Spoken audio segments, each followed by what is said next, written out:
দৈনিক আজকের পত্রিকার প্রধান প্রধান শিরোনাম। দৈনিক সময়ের আলো। মুখে বিরোধিতা, প্রস্তুতিতে সরব। অন্যদিকে আচরণবিধি লঙ্ঘনে পাল্টাপাল্টি অভিযোগ।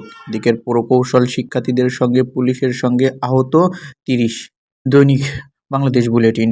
টিয়ার শেল, জাল কামান, ছত্রভঙ্গ। জুলাই সনদের অঙ্গীকারনামা সংশোধন করবে কমিশন। অন্যদিকে ভারতে ৫১ বাংলাদেশি গ্রেপ্তার। এদিকে হত্যা চেষ্টা মামলার কারাগারে ভিপি প্রার্থী জালাল। দৈনিক সমকাল। কম গুরুত্বপূর্ণ সুপারিশ বাস্তবায়নে বেশি ঝোঁক। এদিকে প্রকৌশল শিক্ষার্থীদের শাটডাউনের ডাক। অন্যদিকে ভোট টানতে শিক্ষার্থী বান্ধব কর্মসূচির প্রচার। তরুণ চিকিৎসকের অনন্য দৃষ্টান্ত। দৈনিক আমার দেশ। গুমের বিচার ট্রাইব্যুনালে সর্বোচ্চ শাস্তি মৃত্যুদণ্ড। সংসদ নির্বাচন হতে পারে ১২ই ফেব্রুয়ারি। এদিকে ডাকসুর প্রচার প্রার্থীদের আচরণবিধি লঙ্ঘন। আবু সাঈদের বুকে গুলির ভিডিও দেখে অঝরে কাঁদলেন বাবা। দৈনিক ইত্তেফাক।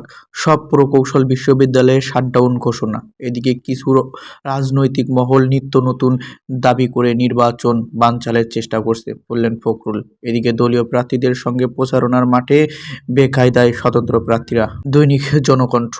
পুলিশ প্রকৌশল শিক্ষার্থী সংঘর্ষে আহত ২০। ১৫০ আসনের সম্ভাব্য তরুণ প্রার্থীদের দৌড়ঝাঁপ। ১৫ই সেপ্টেম্বরের মধ্যে জুলাই সনদ চূড়ান্ত করতে চায় ঐকমত্য কমিশন। দৈনিক যুগান্তর। শাহবাগ থেকে যমুনা রণক্ষেত্র। বছরে ২০০ কোটি টাকার রাজস্ব বঞ্চিত সরকার। এদিকে সংসদ নির্বাচনের আগেই তারুণ্যর ভোটের মহড়া। দৈনিক প্রথম আলো। যমুনা অভিমুখে যাত্রা প্রকৌশল শিক্ষার্থীদের লাঠিপেটা পুলিশের। আবু সাঈদের হত্যা মামলার আনুষ্ঠানিক বিচার শুরু। এদিকে প্যারাবন কেটে ব্যবসা, ঘূর্ণিঝড় ঠেকাবে কে? দৈনিক আজকালের খবর। প্রকৌশল শিক্ষার্থীদের উপর পুলিশের হামলা। নির্বাচন রোডম্যাপ ঘোষণা হচ্ছে আজ। এদিকে আরও ৫ কোটি টাকা চাঁদাবাজির মামলায় সেই সমন্বয়করা রিমান্ডে। দৈনিক ডেল্টা টাইমস। সরকারের কমিটি প্রত্যাখ্যান করে ৫ দফা দিল প্রকৌশল শিক্ষার্থীরা।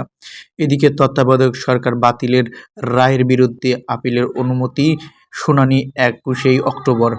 হিজাব বিতর্কে বেকারুন্নিসার শিক্ষক বরখাস্ত, প্রতিবাদে শিক্ষার্থীদের বিক্ষোভ।